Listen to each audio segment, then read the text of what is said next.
This is the Levels Network. I am Justin Hornor, joined by the Triple OG, William Mason. OG, we had some sound difficulties. Yes, it's taken a while to get going, but we are on, mate. We're on.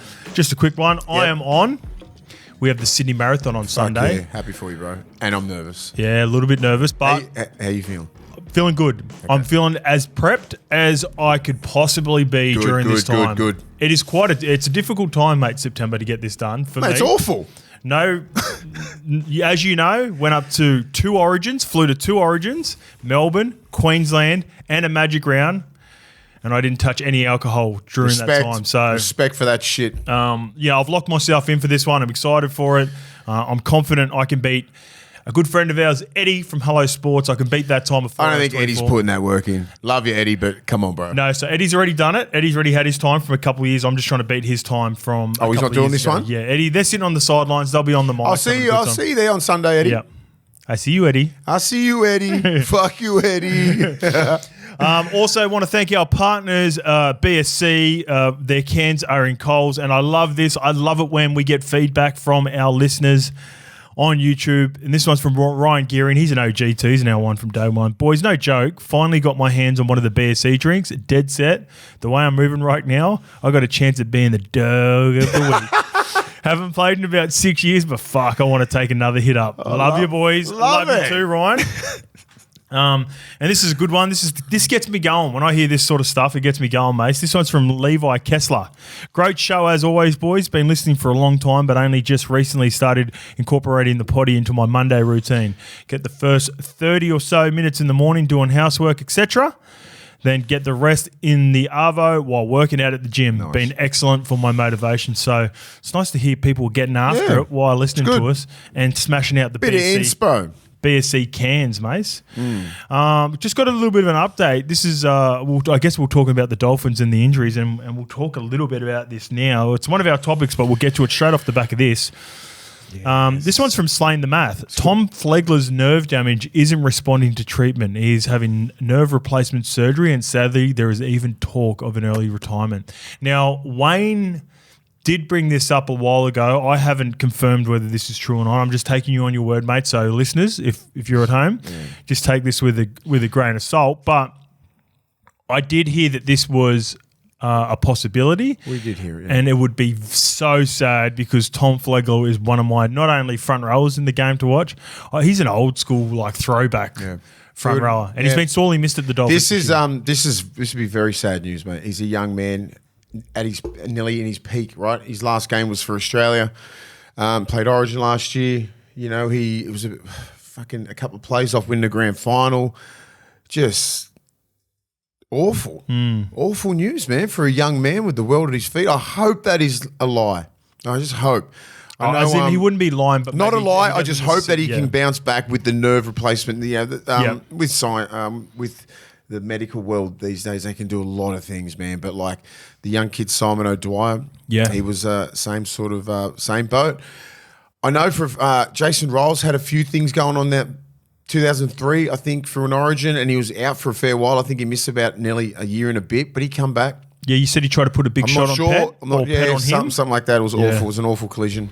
Running into Petro any sort of way. Do you think for the most part with these injuries, do you think they're more of a one specific hit, or is it a repetition of? I think. What do you think? Yeah, I think it's just that one hit. Yeah, like we all got nerve damage. Like my right hand is fucking dying. Do you know what I mean? Like I got to go see an MRI on my cervical spine. I think it is. Just because that is dying right there because of the hits from the neck all the way down your shoulder into your. Imagine how many times that has been hit, back, hyper extended, everything like that. Landing on my front all the time, right? But you know what I mean. Like, it's just it takes its toll. But that's over 17 years of that. But he's played 3 years. Yeah. It's just that one hit. It's the wrong angle. and hope to God that it's not that bad. And we see Tommy Flegler back on the field next year. The worst injury that I used to get was just constantly just having grazes on my elbows from getting elbows and knees. You had to get skin. You had to get. Rennie reckons he's got skin grafts from his back, on his hands, on his elbows, and his knees because he leans on his fronts that much. We'll get something from 6'1" Rennie Matul coming up a little bit later. Also, want to thank everyone who has subscribed on YouTube, followed us on Instagram. A bit of a spike, but it's been a little bit slower going in the final, so we want to pick it up. We want to get to 50K on Instagram, 50K on YouTube, and TikTok is flying as per. Remember to leave us a review on Apple and Spotify, and leave us a message in YouTube, just like this one from Luke Manuel. Hey lads, absolutely loving this season of the Levels podcast. Finally mustering the courage to ask a contentious question. Since the Daily M's are about rewarding consistency and seasonal longevity, is it time to get rid of the points voting system, Mace? This is an interesting one. I feel in recent years the award has lost a fair bit of merit because of how inconsistent the voting has been. Agreed? I would establish a system where you get 20 or 30 of the league's smartest men to unanimously vote on who's the best player over the set of the course of 27 rounds, which is essentially what they do for the MVP. That's how they do it for the MVPs in both the basketball and NBA, mate. Okay. NBA and NFL, sorry. So there's no point system? No point system. I believe they have a committee just like he's proposed here. Sit around and go, okay, well, this is... Yeah, like look at the full body of work, consider injuries, consider stats, all that sort of stuff, where they finished, how important they were to the team. But it's less about like how they played in that single game and more of an accumulation or a perceived accumulation in their mind of how well they played and how important they were. Food for thought, as I couldn't imagine someone like KP getting the award on a technicality like we discussed over Hughes this year, because he plays in a team where he's always accumulating the points, right? Would also love to shoot out the Australian Sporting Cartel and would like to shoot out, that's probably meant to be shout out the Australian Sporting Cartel and my triple OG Luke White, having my first BSC energy drink with the goal of being an absolute dog on the field for my local touch comp. Good luck, boys, and the Sporting Cartel. No, I don't mind that. I didn't know that's how the NFL and NBA did that. Yeah, they don't have because the NBA is obvious because they've got so many games. Imagine doing a point system every game. Takes out the... why is he selecting? Like what? He's a journo. He's that. He's this. He's an ex-player. He doesn't watch every game. All the finger pointing to everybody takes that element out. I think it's a good idea. Yeah, there's a mixture of a number. So it's essentially the same system. You're going to have journalists. You're going to have ex-players. But it's a collective. But yeah, there's a majority vote. Yeah. And the one thing that throws it out sometimes, right, and this is where they have problems in the NFL, and you know me, I love my futures over there. I'm always been on the MVP. Like one of the biggest deterrents from an MVP award, for instance, in NFL is intercepts. Like Josh Allen has arguably been a really strong MVP candidate over the last couple of years, but he loves throwing it to the opposition. He throws a lot of intercepts, right? So it's just there are always going to be pros and cons to each system, but I do like the idea of it, actually. The more I think about it. And I just think it takes away the fact that, I'll just say guys like me, we go, he's voting for fucking that. Yuck. I don't respect his opinion. Yeah. Because you and there's a lot of people who think like me. Yeah, because another example, like let's just say we go to basketball, for example, and you look at a team like the Indiana Pacers with Tyrese Halliburton, right? Yeah. He would accumulate all his points pretty much every week. Like he's got Miles Turner and a few other guys that chip in, but realistically, they're not putting up the numbers or the consistency of other players. And we always say it's usually the really dominant player in a mediocre team that sort of gets it. Not the best player in the best team. Probably the best player in the best team at the moment is going to be Jerome Hughes. He's going to deserve it. Agreed. But fucking, it's not guaranteed. No. Because we know because of the voting system. Yeah. Because of the voting system. Like last year, I thought Sean Johnson was clear. But fucking KP just boom, that 10 game run when he accumulated all these points, got him at the end. I reckon if you go off a gut feel without... But I looked at his body of work, what he did last year, he was clearly, in my eyes, the most valuable player in the comp. Yeah, he would have been mine as well. He would have been mine as well. But I don't have an argument. I need to think back to it because I know Kalen missed a lot of footy that would have gone into if I'm an outsider now looking in, I would have considered missing time, and I think Kalen missed about 8 games. He missed 6 games at the start of the year. Yeah, and a couple more with the HIA as well. Like so, to say he missed 10 games and he still went on that run, which I'm not taking anything away from him at all. Like where SJ puts a whole 26 games. If you were voting too, finals run. If you were voting, would you just say if you were part of the committee of 20, just like a nice easy round number of 20, would you take into consideration, would it be a big part of your process playing like 95% of the games? It would be best abilities, availability. Yeah. Always say you've got to at least it should be a minimum 20 games before if you can't play 20 games you shouldn't be involved. It's the same as the NBA. If you don't play 62 games, you're not a chance. Rather than saying like putting an actual cap on it though, like cap it. So I'd be against capping it because what if you like right on, then you keep going right on the edge. Like if you play 19 games, right, and you play 19 fucking doozies. Yeah, but and then say that one game they might sit you out or something like that, you'll fucking make sure you play 20 games. Yeah. There's some of those games where they're going, I might have a rest here and there, and unless you're genuinely out, right, with a fucking injury or a suspension, all that kind of stuff. But if you're suspended, you shouldn't be included either. You're not really because you've got to be the best, fairest MVP. You got to be fucking clean. Well, look what's going to happen. Lockie Galvin can't win the Rookie of the Year because he was suspended. Fair enough. Do you not think he's the best rookie? It's a prestigious award. Yeah, okay. You've got to be able to like do everything right. I get it. Like if you're suspended, mate, sorry. Yeah. It's not. It's just. But you look at some of the contacts these days, mate. I know it sucks. It sucks. I know it sucks, but they're the rules. They got to stick by him. They can't just go fuck yeah, Lockie. He deserves the MVP. I mean the fucking Rookie of the Year. But you got suspended. Sorry, kid. It's gonna have an asterisk next to your name. That's what they got to. I don't like that. I don't like it either. But it is what it is, right? And the NRL need to be real stern on that, and they just got to go. These are the rules. And then they'll make the award a lot more prestigious because everyone's just like, the RLPA award's probably nearly up there now. Yeah. Taking over the Dally M. The only reason is Dally M's on fucking TV. Yeah, definitely. And it's, the advertisement of it helps for sure. Yeah, of course. This one is from NGXK. Just going to send a quick message to the boys to say that this is off the back of the Samoan chat that we had with the international games as well, mates. The Penrith boys will most likely not be playing for Samoa this year because it's the same time as Critter and Spenny's wedding. Both of those guys are getting married, so I think if Luai doesn't play this year, he goes straight to the Tigers and should go straight into work with them if he wants a chance at the 8 next year. Love the potty boys. Keep up the good work and up the wires and up the levels. I think that's fair. Yeah. That's a brotherhood That's a brotherhood out there, and they're memories that they're going to have forever, right? They've played for Samoa together. They've played Origin together. They've won competitions together. I'm just looking. Do you know what I mean? Like I don't think they're Samoa are in the main. No, they're not. They're playing England. Yeah. So do they want to go over to England? They've been on some big fucking campaigns. All those boys. They can sit back. Let the next crop of young kids come through. Yeah. I know it sucks. For Samoa, the rugby league. For Manu Samoa. But like Toa Samoa. Toa Samoa? Toa, yeah. Yeah, not Manu Samoa, that's the union.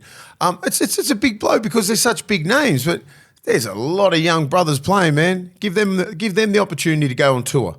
Get on your first rennie. The amount of Samoan or Pacific Islander players playing it's just the name. It's the name, but they deserve to sit back, have their own little preseason and just relax a little bit.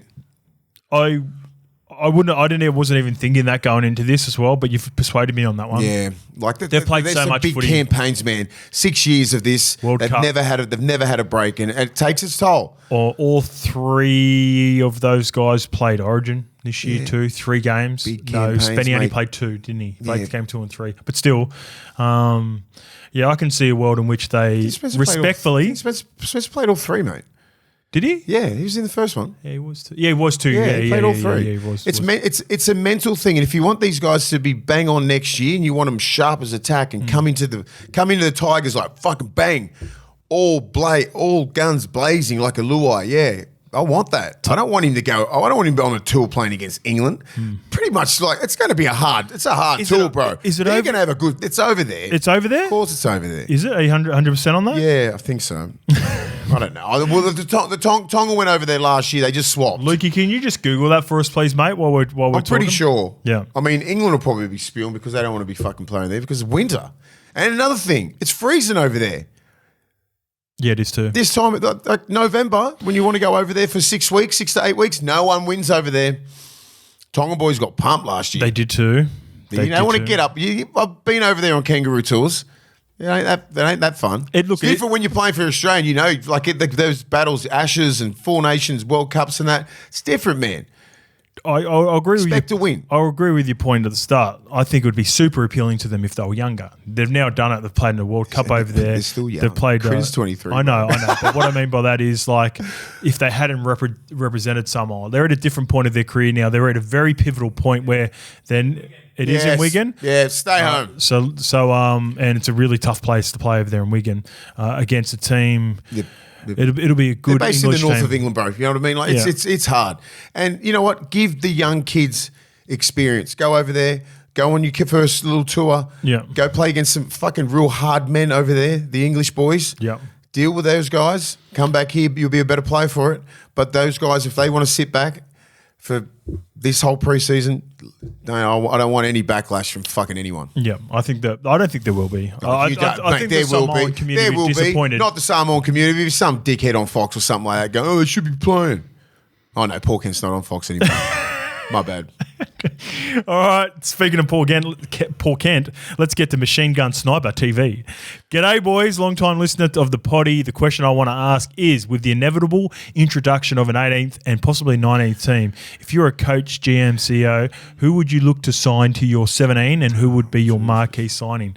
Personally, I believe Wishart is a solid shout that I would prioritise signing away from the Storm. Right. Keep up the great content. So I've gone and looked at the players. This is on Zero Tackle, and I don't know how accurate or how recent this is, but I'm looking at the key positions. You've got Sam Walker, who is most likely going to be re-signed by the Roosters, you'd think. Jonah Pezzett's floating in and around there in the halves because I'm looking at the key positions. You got OGs like Daly Cherry Evans and Adam Reynolds that you'd imagine that they're too old now to build a team around for sure. No one else really stands out in the halves. But let's move to fullback. Teddy, still at this age, you think he's got a good 3-4 years left in him, you'd say? Yeah. So Teddy would be high on my priority list. Reece Walsh is another big one. Ryan Pappenhausen is another big one if you think he can stay fit. Gutho's probably getting into, he's slowing down with age. He would have been considered maybe 2 years ago. In the centres, we have Katoni Staggs. Do you think he could be... Not marquee. Well, he would, for me, be the sort of signing like a Dolphins, like the way that the Dolphins, they couldn't get like a marquee I'd love to get him. fullback, so they just put themselves... We're only selecting one player, right? Yeah, one. Yeah, see, I'd love Katoni Staggs in most of my sides that I pick. Yep. But if I'm going to go with anyone... And I'm going to the middles. So locks, coming down to the locks here, there's no one really that stands out. Respectfully, in the props, there's the prop That's market. Everyone's saying, oh, go get props.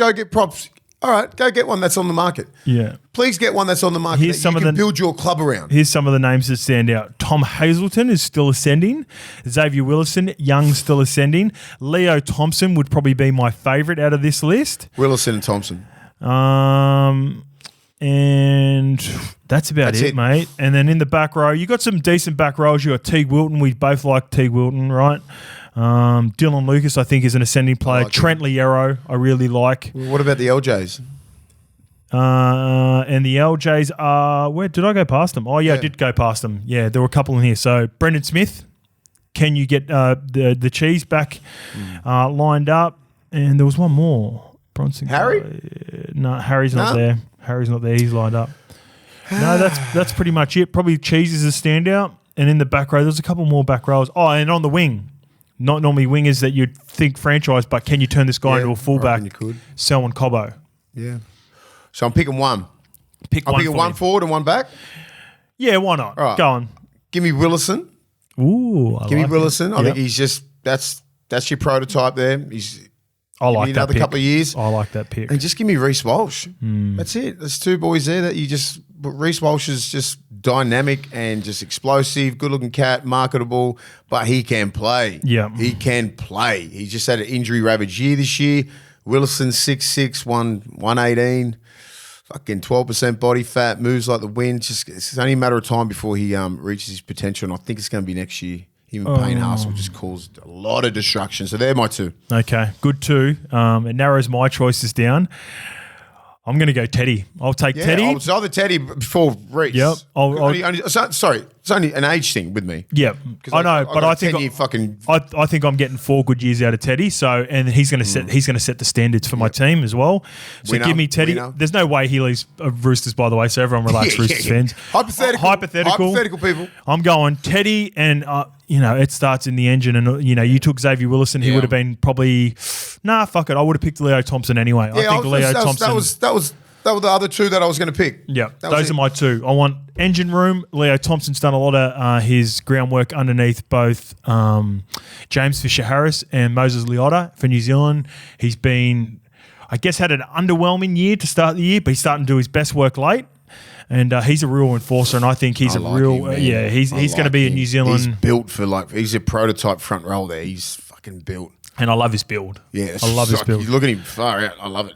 Give me Teddy, but some pretty good options there and a good question, mate. So well done on taking your time to get that question out. All right, here's one. This one's from Quat2849, and I got a number of these after Hindy talking about doing the new trees at a Mad Monday, and I want to hear Scope's side of the story on the next potty. Proper giggle.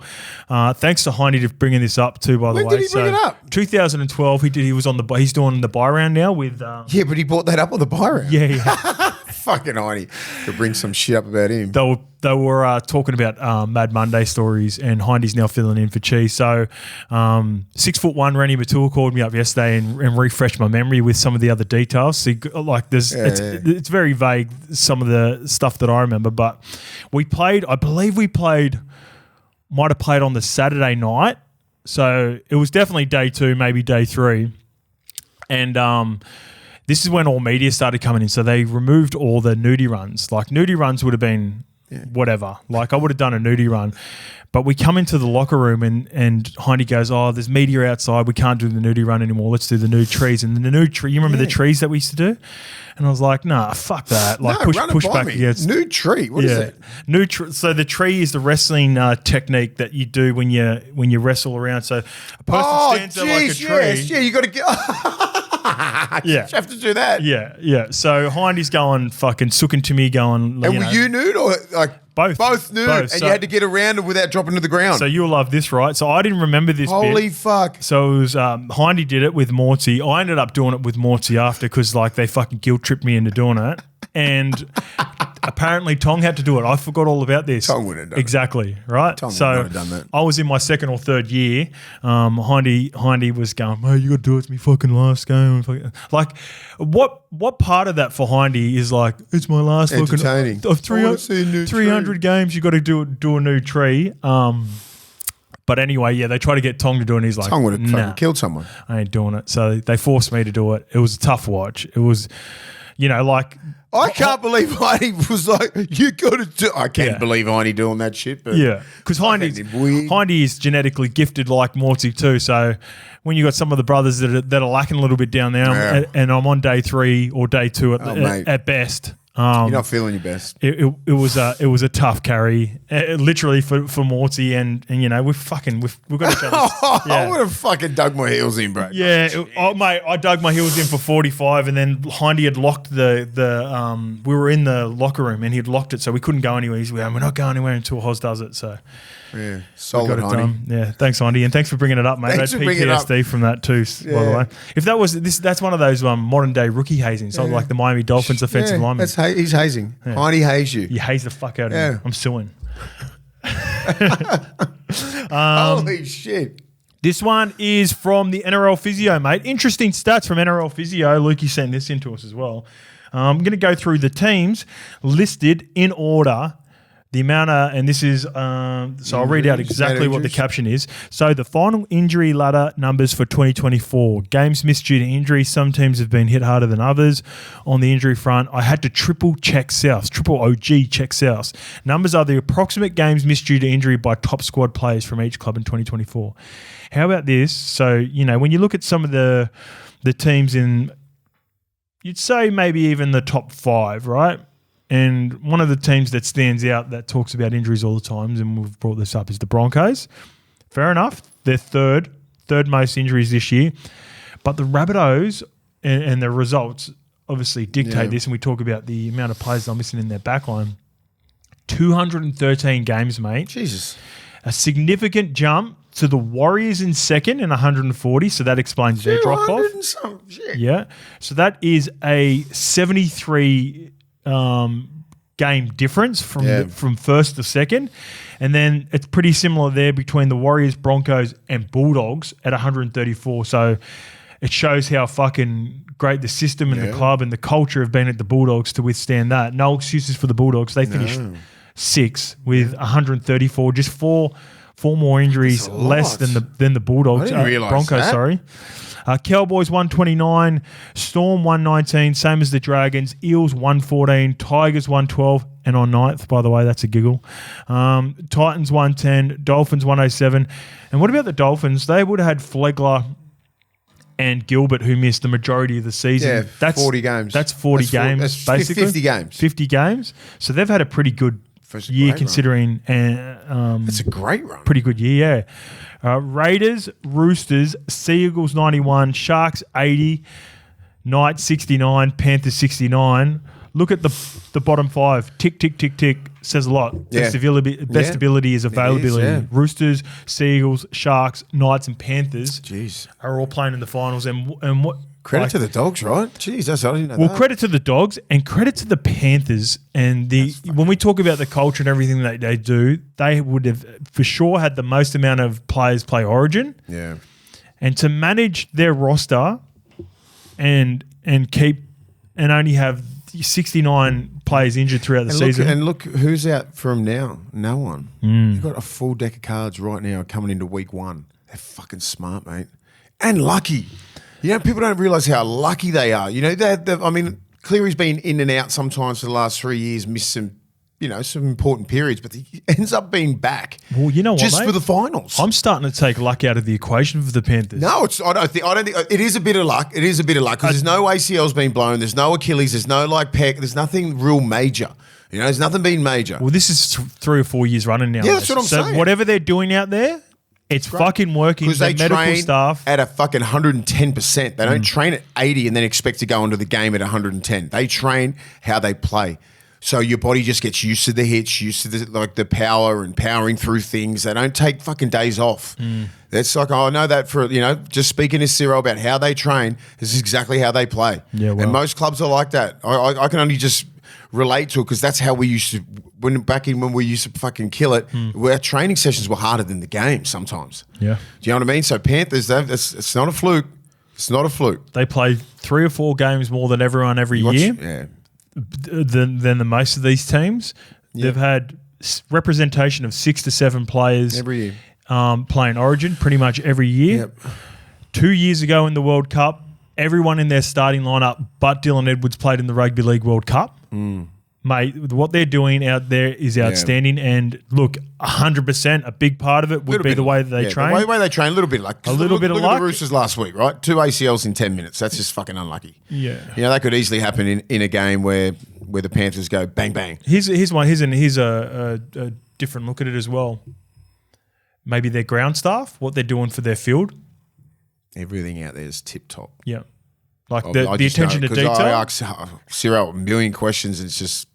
that's where the Bulldogs are trying to get to, man. Can you I'm just thinking about this as we talk through it. Can you remember any injury? Can you remember any significant major injuries like ACLs being done at Penrith in the last 2 or 3 years? No, I've never seen ACL done at training ever. No, as in games too. Out there. I mean, at training and No. I can't remember any of them.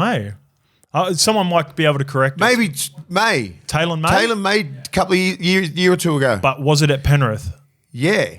I think it was at a core. 22? Oh. I think it was at a core stadium. Was in a game, and not a knock on the stadium. I'm just talking about like specifically what Penrith are doing out at their field in their stadium. It's a little bit longer grass too. Like it's a more traditional field. It always felt to me out there as well.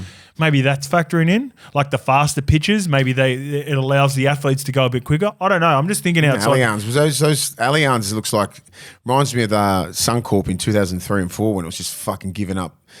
Just sliding out, like you just grip and then it just goes out because it's not old. It's not just embedded in there where it's just like that old that some stadiums just don't move. The grass sticks right underneath your feet. You have a look like at Allianz, like geez, just because it's so new. It's a whole new turf. It obviously stands out with Allianz because of the injuries that just happened there recently, but also front of mind is also the wet weather that they had there and how at Brookie and the exact same night, there was nowhere near the puddles. So a big part of like, there's so many things that factor into what Penrith have been able to do, and maybe it is the medical team and also maybe the fields that they train on out there are something's happening. That centre of excellence that they've got out there is unbelievable. So credit to Penrith, everyone at Penrith, the players, the staff, the coaching, and the front office. Matty Cameron's doing a great job out there. This is a weird one, mate, and just to quickly touch on this one, Adam G, less than 12 months after refereeing probably the best grand final or all time. It's up there. Yeah. He's been dumped from week one of the finals, leaving many shocked by the decision. So, pardon me. Is he going to really? Because when you see like your number one ref, he's always doing it Thursday or Friday or something. He's just been doing like the Saturday 5:30, the Super Saturday ones where they don't put their best refs on. I'm like, well, has he pissed someone off? Not too sure. How do you just fucking ref? How do you drop form like from being the best and the peanut boy of the referees, and then just like, no, you're not it. Yeah. He must have had a rough year. Sorry, you follow refs. I do. Has he fucking fallen off that bad? He hasn't been week one of finals. He has not been noticeable to me. No. So I'm just looking at He's done something. I'm just looking at Panthers versus Roosters, Ashley Klein on Friday night. Going down to Storm versus Sharks, Jared Sutton. He is the match official for that game. How old are those dudes? How old's Klein? He refereed me fucking 20 years ago. I would say him and Sutton are early to mid-40s. Fucking older. I reckon Klein's 50. Todd Smith, our man. Who's that? The Ranger. Oh, shit. Yeah. Shane Shackleton. Shacks. Lukey, how old's Ashley Klein? I'm thinking 49. And Grant Atkins. All right, good. I like Grant Atkins. Fuck. You're older than me. Fuck, he started. No G-man at all, too. Like when I'm looking at the senior officiating. Is he doing the line already? Fuck. Can you do the line? Can you do the sideline? Just quickly. Bunker. Just quickly. Before we move off this, you can't do the sideline. I like Todd Smith, but and White Raymond, they're two young guys for the Cowboys in Knights game. I'd rather the G-man in there. The G-man, yeah. I think he's up and coming, Todd Smith, but still, G-man. I thought the G-man was. Why is this a story? I thought that he was going to be the next Bill Harrigan, like good-looking cat, bit of swag, ref the fucking best game of the best grand final of all time, and then fucking considering everything that happened in that grand final, old fucking Ashley Klein. For a lot of people to go out of that game and not complain about the refereeing says a lot about how we did that game. So what happened last 18 minutes. All right, so Ashley Klein will be refereeing this game. Panthers versus Roosters, Friday, 7:50 p.m. at Bluebet Stadium. Panthers superstar playmaker Nathan Cleary returns after 3 games out with a shoulder injury, so Jerome Luai moves back to 5'8", and Brad Schneider drops to the reserves. The Premiers are otherwise unchanged. Matt Eisenhuth listed as 18th man. As for the Roosters, they welcome back Dom Young, Daniel Tupou, and forwards Lindsay Collins and Nat Butcher. So Terrell May and Naful White go back to the bench. And De La Selva and Blake Steep make way. Former Wallabies Mark Nawaka-Nitawasi also goes to the reserves after impressing on debut last week. Let's Very break these ones down. People have been calling for us to break these down a little bit more. How the Roosters can win this game, right? This is what I think. Their back five they've probably got a bigger role than all the forwards and everything, right? Because the way Penrith play, when they kick, they try and jam you in those corners, and they'll be kicking to either Tupou or Dom Young, predominantly to the other side, Just right? a quick one. Yeah, they're trying to turn a positive into a negative, right? By getting into the bigger guys. That's what Penrith try to do. They want to get into Dom Young, right? Toops has tried and tested. He's been here for 13, 14 years. You know you're going to get. Dom Young's not. And when I've seen him play a couple of times, like when he should be on the open side for play 2, he's holding short sides, right? He can't do that, mate. And I've seen Tupou run 30 metres to try and take play 2. So they're going down this way. Dom Young's there, Teddy's there, Toops is there. They're kicking to that side of Teddy. So they want to kick to Dom Young's side. But they want to split it, right? They want to see if Dom Young comes around the open or if Toops comes in. So if Toops comes in, Penrith will just jam in. Do you know what I mean? Yeah. And that's what happens. Most good teams will do that because Toops comes running 30 or 40 metres when it should be Dom Young's run. Because they know he's not on the wing now, so they can bring the line. So Teddy will come here on his right arm carry, and he has to trying to get back to the middle as quick as he can. But they'll put it up over his head, and then the line's there, and they'll probably barely get over the numbers line. Do you know what I mean? The dash is there. That's what they'll try and do. And then they'll try and get Dom Young to get around the open. They'll just fucking launch into him. Yeah. Right? So would they prefer Dom Young to get involved or would they prefer Toops to get involved? They'll prefer Dom Young to get in there, but they'll check it. They'll kick on that perfect angle to see if Dom Young comes around that open side. If he comes around the open side, because he runs sidewards a lot, right? So that's fucking terrible against Penrith. They'll come up as soon as they get underhooks and just drag him back. Toops is more direct. You don't really want Toops. And if Teddy gets a quick play of the ball, Toops can time that and they go bang straight into you. Yep. So it's up to them. And then that's where their big boys get a little bit of a rest when their back five dominates. Okay. Every time the Roosters don't have a middles that dominate like Hargraves and Lindsay Collins, they got to try and get back on the fourth. You know, when they're usually trying to walk back, they usually get to the 40 because they're back five against a lesser defence. They can fucking make 40 metres in 3 or 4 runs. Bang, bang, bang, bang. Not against Penrith. They'll shut that shit down. And they'll do that for 80 minutes because they know there's one team that can rise and it's fucking Penrith. Yeah, and they're just going to go at it. And I know they're big outside backs. You know, so does Joey Manu come in, right? Does he come in? Do you want to take him out of the game? Do you want Dom Young to come around? So that side there, their right edge, big job. Okay, so that's for Penrith side of it. I'll give you a little bit from the Roosters. I think the thing that the Roosters should be really targeting, same thing, really good yardage carries. It's the opposite for the Panthers. But if you've got all this hide out there in Daniel Tupou, Dom Young, Joseph Suaalii, Joseph Manu, put the fucking ball up in the air on the last tackle. Don't worry about the 6 again or 7 fucking sets. You're not going to beat Penrith in a grind. No. I think they've got to go after play footy. They've got to play footy. They've got a chance to run. Melbourne did it a couple of weeks ago where they got 2 tries to Ali Katoa off scraps, remember, at Penrith. And for years, Brian To'o and Taruva have been so good in the air. People have just stayed away from it. Yeah. They're Rennie Matua's height. Airy, yeah. They're Rennie Matua's height. I think To'o's tall and fucking Matua. So you've got to go at them. If I'm the Roosters, I am not trying to beat, and I said this before, and it was off the back of what Matty John said. If I'm the Roosters, I am trying to play footy on Penrith the entire game. That's how you, in my opinion, that's how you can trouble them. They've got an aura. They're unbeatable, right? And there's a few little cracks that are shown in Penrith. There's not Penrith 3 years ago. 3 years ago, 2 years ago, unbeatable. But I'm like, when they're kicking that way, you've just got to bite down on your mouth guard, Dom Young, and I know Joey Manu does that anyway, but he's got a little bit more skill. They won't kick that way because Suaalii comes off the fucking back fence straight after Tupou, and he fucking goes at you. Do you know what I mean? But like, even if they try to spread it fucking early, but they only can spread it early if that one run is a dominant run from Dom Young.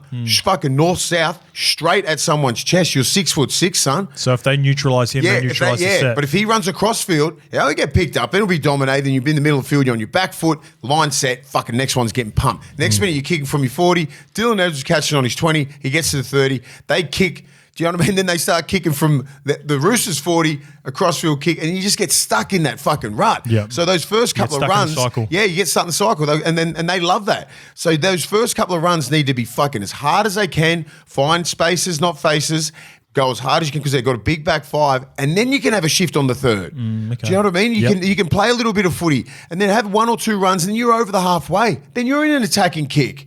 Then fucking do that all the time. Yeah. And then just like when you get down there, you might get a penalty, all that sort of shit. Fucking strike.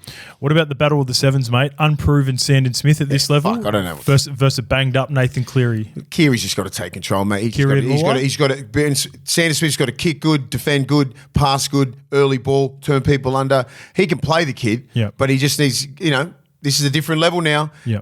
Penrith know how to get to that level. Sandon Smith he's probably been here maybe 1 finals game. Cleary's been here fucking 100 times, mate. Do you agree that I think the game for me will be determined by the 2 sixes in this game? Just because of Nathan carrying the injury. Yeah. I think Jerome will do a lot of the kicking. I'd assume he would because I don't want a shitload of kick pressure on Nathan. If I'm trying, even if it's a shoulder injury, but they'll be fucking hitting it. Yeah, fuck yeah. If I was Roosters, I'm getting kick pressure and knocking him to the ground every time. Spencer and Lindsay, those forward packs are pretty much going to cancel themselves out. Yep. Spencer versus Pack will be a fun watch. I reckon he'll come off the bench. I reckon they'll shift to the bench. Maybe Terrell May might start. No, I'm starting Spence. I don't think Terrell May's up to starting. Not yet. Yeah, he started the year off pretty good. Middle bit flat. I think just let Spence go. I know Spence is better off. He's been playing better off the bench. He's used to it. I don't know. I just want him to go at. What about Naful White then? Because I reckon I like Spence off the bench. I love Spencer. So I don't really care who does come on and start. It's more about Spencer coming off the bench and bringing that second wave. Yeah, because who do they bring off the bench? Fish, out of Leota and Fish. No one. Lindsay Smith. Sometimes he does a late change and brings Leota off the bench in big games. Sometimes. And I think they'll do that. Yeah. I think one of those guys will come off the bench because I think they'll go, Spencer's coming off the bench. So Leota or Fish, you know what? Match it. Because we're both predicting Leota one of them's coming off the bench. In big games, they end up doing the opposite of what you think. They'll both start and they'll go hard. I don't know. I just think, I know Spencer's. Angus Crichton, big game for me, going against Nathan Cleary. I reckon he fucking gets those bumpers straight into his shoulder the entire game. He's going against the dog of all dogs as well, Liam Martin. You don't think that they'll cancel each other out? And when you got two just dogs on an edge, like that's the best matchup. Yeah, that is the best matchup. That's a great matchup, man. But Liam Martin, and because he's got, Nace might be injured, but he's not going to put himself in jeopardy and be off in 10 minutes. He'll be sweet. And he wouldn't be able to do. He's going to get protected by Liam Martin. He wouldn't be able to do the Cooper Cronk either, would he? Where he'd just stay out of the game and eliminate himself. Crichton's just going to be going boom and beeline for him. Yeah. So what Liam Martin's got to do, a little bit wider, so he doesn't get that angle at Cleary. Shout out to my boy Zachy Docker Claypool, and he's been fucking hanging in there for years, and he's going to be playing. I believe this is his first finals game. That's a very important role for Liam Martin, and he knows that. He's got to go at like Crichton fucking hard, like harder than usual, because you don't want him stepping over, elbowing Cleary in the chest, and even just getting to him. That's what I mean. That's about spaces, and he trusts his middles, right? His middles work hard and they work fucking fast, so there'll be inside pressure on Sandon Smith, Cleary, trying to get the ball out to Crichton so he doesn't have that many late moves. So fucking Liam Martin straight on him. I'm looking at this game. I think Isaiah Yeo. And Yoey's important. Yoey is going to be really important. Is Victor out? Victor's still out, yeah. Victor's still out. That's a problem. Where you going, mate? Let me get the fucking odds. Penrith. This might surprise people. Only because of you put Sam Walker, put that whole full deck of cards. I would have swayed to the Roosters. Okay, so Penrith are $1.40 with the TAB. Sydney Roosters are $3. The line is 7.5. I feel like we are going to get the best version of Penrith. I'm going to take the 7.5 start on the Roosters. I wouldn't be surprised if the Roosters somehow pull this one off. It'd be hard, man. I mean, if they had everybody on board, bit different, but I know Penrith's they got that DNA, championship DNA, and I just think man for man they're better. Yeah, back five for the Roosters is so important. Yeah, it's so important because I know that what they're going to do. It's funny what you say that though, because you think on paper, not as a collective, not as what they've done. On paper, you'd probably select the Roosters back five. Yeah, but sometimes when it's fucking tight, like I've seen Dom Young's not tried and tested, mate. He hasn't, and they're going to get him. Okay, we'll see. But I want Dom Young just to take this as a challenge and just look in the mirror, realise you're 6'6" and you run like the wind. You're strong as hell. You don't run sideways when you're getting the ball. You run direct. All right, I like Cop your it. licks. Something to watch for. Yeah, because you got Joey Manu after that who can skip across field and play those. Like if he gets a quick play of the ball, Joey Manu can get either first receiver or or at hooker, skip across, bang bang out the back, and they can make that 20 meters. That's the fucking most important one. Can't go one out against the Penrith. Yeah, I agree. I think you got to play footy. Play footy, and Joey Manu's got skill set that's higher than everyone's. All right, the next game, and this is just as good. This is going to be really close as well. The Storm versus Sharks, Saturday, 4:05 p.m. at Amy Park. So the Storm welcome back Ryan Pappenhausen in the number 1 jersey with Christian Welsh also returning from illness. Sua Falongo, someone let us know about this too in the comments. He suffered a hamstring injury.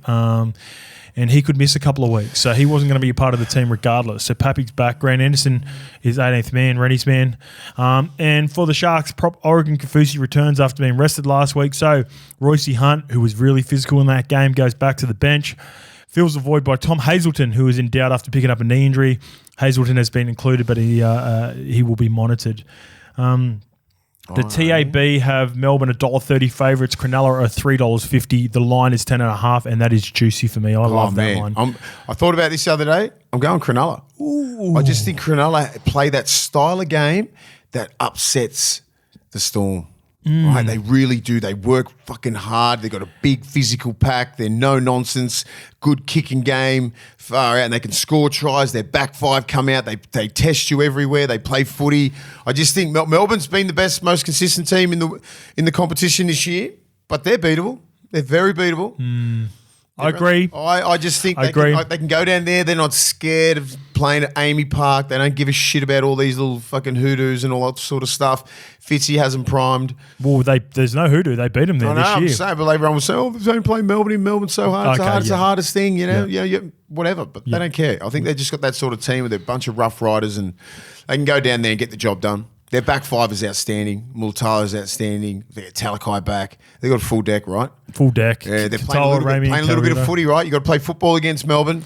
You got Big Hazelton. Big Hazelton's coming off the bench, doing a couple little tips here. That's what happens, mate. Hazelton's not going to play. He's not out. Yeah. Well, what's wrong with him? I just said he got picked up a little bit of a knock from last week. Oh, fuck. So they've gone with, look at how good their bench is. Daniel Atkinson, he's their swingman. We talked about him. Jack Williams, Royce Hunt, and Sifa Talakai. Still, they're going to play the power game. Still good. Got a bunch of. I just like what Hazelton was doing. He's playing a few little unders and overs, and I can't wait for this game. He had a good little combination with Jack Williams. So we go. Huge game for Nico Hines. Huge game, and the best player in the competition this year, Jerome Hughes, both playing in the 7 against each other. Yeah, Munster. Yeah, I'm watching for Munster.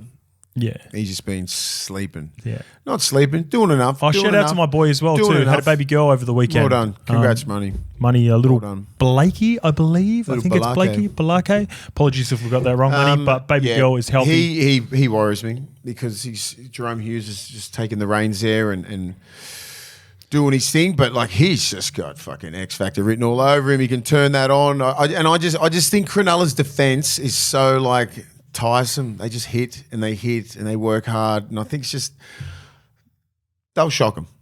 It'll shock Melbourne. I'm going to go Melbourne, but I love the points, and I wouldn't be surprised if Cronulla can jag this one down there.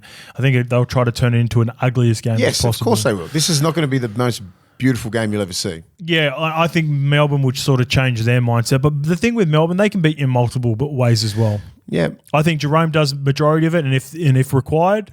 And I think he will be required. Will be required. I'm looking at the 2-6s.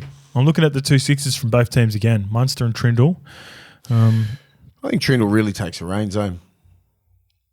Yeah, he does. And he's been good. He has been really good. His defense has been really good. Started the season unreal. They started great, a little bit of a shit period. Now they're back.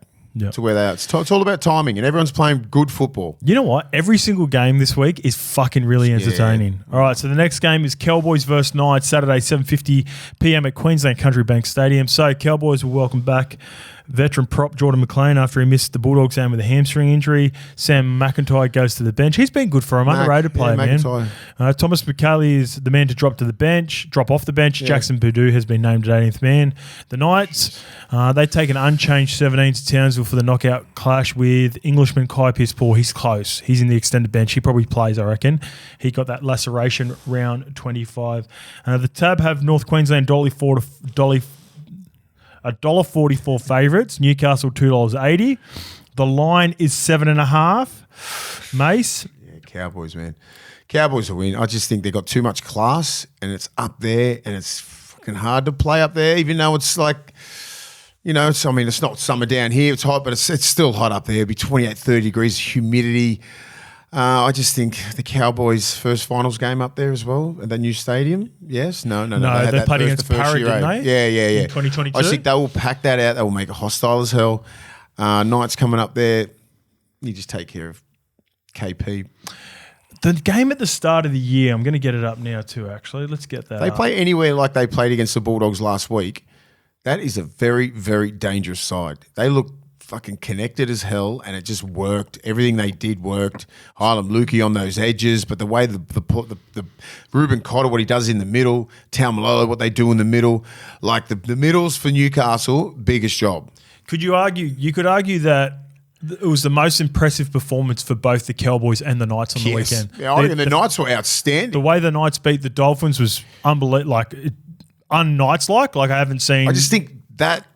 I know what it's like playing up there on a Sunday. So they played up there with the crowd and everything like that. Old Boys Day. I said that. It's a lot of emotion going through that. Yep. A lot more to play for. They had, not a lot more, but they had a lot to play for. No, they did because Cowboys were in. Yeah, but they had a lot to play for. Right? Old Boys Day. There's a lot of elements going up there, and I just think going up there to Queensland, North Queensland, it's just a fucking hard task. So at the start of the year, they don't have a gun. They don't, they're not playing unbelievable. You take that Dolphins game out, and they just limped into that 8. Limped. They played a couple of they had a couple of good games going in that. They played South, missing all their players. Yeah. What was the game the week before? They had a good win the week before. Who else did they beat? Anyway, it's escaping me. At the start of the year, similar conditions you would think. March 16th, so just at the end of summer. They started the game on fire. Remember, Adam Elliott scored a double to kick off that game. Then Chad Townsend, Kyle Feldt score back-to-back. They looked like they were back in that game. They only ended up winning that 21-20 in extra time. Chad Townsend, extra point field goal to knock off the Knights. And it'd be hard, man. Fuck that game. Push that game right off. I think just Taumalolo, McLean, Ruben Cotter, Nanai, Lukey. Come on, man. Titans. That's the other team. You've got a team there, man. You've got a team that can really make a run. They're sitting around. I reckon they're sitting around all week going, we can fucking make a proper run. Fuck around and make a prelim here, maybe a grand final. All right, here we go for you for the Knights. Thinking about what you just said. Round 24, 19-18, close loss to Cronulla. But that was before Cronulla got a couple of their players back as well. Then they pumped South Sydney, kicked away in that game. Then they pumped Titans. That was a good win because the Titans looked up for that game and then they smoked them. Then they had a really impressive game against the Dolphins. With all that being said, I agree with you on a lot, mate. I think it's going to be a tough game to go up to Cowboys. 6-day turnaround. Cowboys will just be humming. And on paper, I think Cowboys are the better team. So tick across the board for me. Yep. I'm going to go the North Queensland Cowboys. I'm going to go -7.5. I think the Cowboys, it's going to be in the 6 to 12 range. They beat them by a try or two, or it's a bit of a back and forth. But yeah, I've got the Cowboys. All right, here we go. The Levels Cup, Bulldogs versus Eagles, Sunday, 4:05 p.m. at Accor Stadium. Bulldogs winger Josh Adokar has chosen to stand himself down this week, so therefore centre Bronson Xerri is back from suspension with Matty Burton concussion, and winger Jarrell Skelton is in place of Fox. As for the Manly Seagulls, Tommy T is back. Damn. So therefore, Tolo Kola reverts to the centres and Tommy Talau back to the wing. Clayton Fa'alalo goes to the 18th man. There's a player in him too, by the way. I don't mind him. The Bulldogs are $1.95 favourites, but it is coin flipped. Tab can't split them with the Manly Seagulls $1.85. Mace, you give me reasons why the Bulldogs can win this, and I'll give you reasons why the Manly Seagulls can win it. Fucking hell, this is a hard one. I'm gonna erase that game 2 weeks ago. How? If you're Serraldo, what's some of the points that you say you need to erase? You're going to flip the result. You know what's going to happen? They're going to play a big boy game, aggressive. You're going to get tested, one out. You're going to get Paseka, you get Brown, you get fucking everybody coming at you. They're testing the front door. You got to man up. You got to fucking put your shoulder through their fucking chest, right? They're going to be here. They're going to be one out. What North Queensland do is one out. They're testing your fucking integrity, right? You got to fucking stand up. This is finals time. You got to go attacking numbers. Like hit Paseka fucking straight around the chest, boom, hips, fucking stop offloads, attack, swarm in numbers like we've been doing all year. Yeah, and it was lacking in those last two games, wasn't it? It's been last two games. We've just been getting caught in one. I don't know. Yeah, I just don't know. We haven't been. We need to complete at 90%. Yeah, We've lost. I mean, Birdo's kicking games are so important. When we only just say sometimes we make 30, 40 meters, he's going to put kid on your 10-meter line. When did Birdo go off in the Manly game? 25 minutes ago. Yeah. Okay. So we sort of lost that where we rely so much on Birdo's kicking game sometimes if our back five's all out. So just say when Carraz was playing centre, really fucks his meters up because he's the best winger in the game. I think he's one of the best wingers in the game at the moment. Agreed. He gets 250 of the best averaging. Like he ran over 4,000 metres this year. It's ridiculous. So when Fox is out, he gets in the centre. It fucks up the whole balance of the team, right? So you're going to have Skelton in there. Is Carraz playing? No, Carraz is still on the wing. Skelton's on the other wing. So you got Cherry and you've got Critter back there. You got Birdo. The forward pack's all back. So there's no excuses now.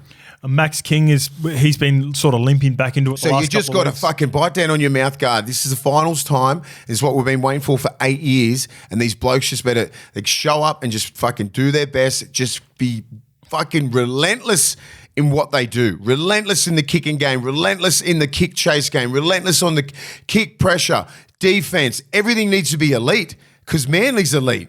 Technically, could you see a world in which they start Bailey Hayward to shift the ruck a little bit more, or do you want him playing direct? I don't mind Bailey Hayward. Like he's been a half and 5'8".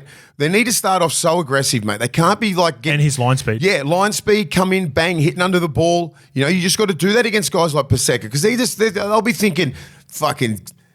These guys, we'll get him. Olakau'atu's going to fucking destroy things. You know what I mean? Like Paseka's going to do his thing. We've got Turbo back. We've got DCE. We've got Brooks. We've got everyone like we're dangerous. Kohler's back. Yeah, you're a good fucking team. Manly's a good team. From fucking Bulldogs, this is going to be our best effort all year. All right. We've worked so fucking hard all preseason. We can't let it slip like this now. Would it be very disappointing to go in? Be very disappointed, but I don't look. Regardless of the result, it's the fucking effort that I want to see. There's 70-something points that have been scored against us in 2 weeks. Yep. We're the second best defensive team in the fucking comp for a reason. We work hard, we hustle hard, we work together, and that's what's going to have to happen for 80 minutes against Manly. Manly's fucking good. Don't disrespect them. With all that being said, and I agree with all of that from your end, and my biggest worry, I guess, for the Manly team is I'm expecting this from Bulldogs. So for some of these players that haven't played big games, there's not a shitload of finals experience here. There isn't a shitload of Origin experiences. Experience. Be ready for a core stadium, 45,000, 50. You missed the jump last game. Yeah. You will not be able to miss the jump again in this. They're going to come after you. You had your way. They're going to be disrespected. I'm expecting the best version of Viliami Kikau this time around because everyone talked about how good Olakau'atu is. So my thing for Manly is like you have to be ready to win this game in the 79th minute because it's not going to happen like it did a couple of weeks ago. And this team is going to be pumped up. They're going to hunt in numbers, all that sort of stuff that you mentioned. And my biggest concern with Manly sometimes, and when teams take it to them, they can go sideways. So if teams come after them, they start promoting the ball sideways. That's when you talk about the Nathan Brown coming off the bench and throwing it out the back. Weather the storm, take your licks. These guys might be a little bit smaller than you, but they're aggressive. They've got a good defensive team. Taking numbers. Take your licks. I love now with the makeup of our back five. Tommy Talau, Lehigh Hopewadi, early in the carries, just like you want from Jacob Carraz. Tolu Kola, a lot more direct. As much as Sabi can turn half breaks into 4 points, he's a bigger body. I think this back five suits him better than anyone. And then Tommy. Like, Tommy doesn't have to win this game by himself anymore. Expect Tommy. It's a grade 3 AC, right? I've had one of those. They're fucking awful. Yeah. He's fullback. He's not going to be in the front line, but expect a fucking massive bomb every time from Burton and a kick chase of 12 minimum. Do you think he takes a little bit off it too and just puts it so the defensive line it's can get right in there? so he can't pass, he can't do anything, he has to copy his licks. And, you know, it's the NRL.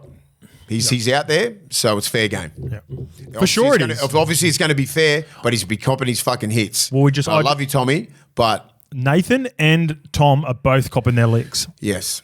And I just think, you know, the Bulldogs... As if the Roosters aren't So I going to love these games. Yeah. All in. This is fucking all in. We've worked so hard. Manly's worked hard. There's no excuse. I'm not saying, oh, no one's worked hard. No. I know how hard these guys have worked. I know exactly how hard what they've been through the last fucking 7 or 8 years. It's been fucking turmoil. It's been shit. Now it's time. Two guys concern me in this game, and not concern me as in the sense like they can be a bit erratic, and that's what I'm talking about with Manly, who... Brooks. Yeah. Fuck, mate. And that's what I'm relying on. Yeah. I'm relying on one and of you Nathan Brown. One of you. Yeah, I was going to say Brownie. Brownie coming off the bench. Trying to push it too hard and not play semi-final football. Brooks has never played semi-final football. I don't know what the fuck is going to have him. I'm with you, right? So Brooks is for me. If he does too many no-lookers, he tries to... fancy his way through it. He is such a good ball runner. I hope he runs the ball, gets himself involved nice and early. And Nathan Brown, if he shoots out of the line or has a big, run straight at someone off the fucking kickoff and gets blasted and loses the ball, I think that's a way we can lose momentum in this game. I think if we control the ball and we complete at 85%. It'll be a great game. I think we've got enough power to win the game. Because the thing is, this is where DCE's leadership comes through. He's going to be talking to Brooks about that. Just play football, play high percentage football, kick to corners, kick chase, don't miss your tackles, don't overplay your arm. Yeah. But hope he doesn't say it to him. All right, so that brings me to a Levels Bets Friends special for this week, and it's a nice and easy one because it saluted for me a couple of weeks ago, and it's in this game, mates. Manly to win and Tommy Turbo to score in the first 60 minutes for $4 from the traders with a max bet of $25. That hit for me a couple of weeks ago, and we're doing that responsibly, of course, as always. So we want everyone to be playing safe during the footy season and into the finals. Yep. So please keep front of mind, what are you really gambling with? And for free and confidential support, call 1-800-858-858. Mace, enjoy your football, guys. Time, hopefully there's no injuries to anybody. Everyone just fucking kills it. Love it. I'll see you guys. I'm out. I've got to go be Terry Torres.